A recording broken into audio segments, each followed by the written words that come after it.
রাজ্য পরিচালনা করতে করতে আমি এখন ক্লান্ত হয়ে গেছি। সেনাপতির কথা শুনে না, মন্ত্রীর কথা শুনে না, এইভাবে রাজ্য চলতে পারে না।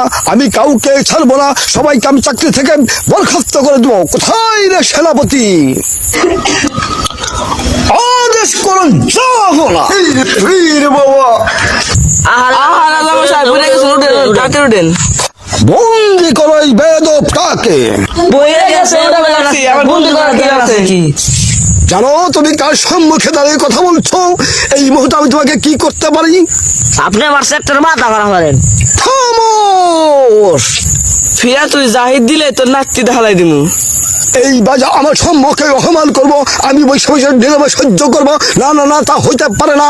কোথায় নেই আমার প্রহরী? এই মুহূর্তে তুমি রাজপ্রসাদে হাজির হও।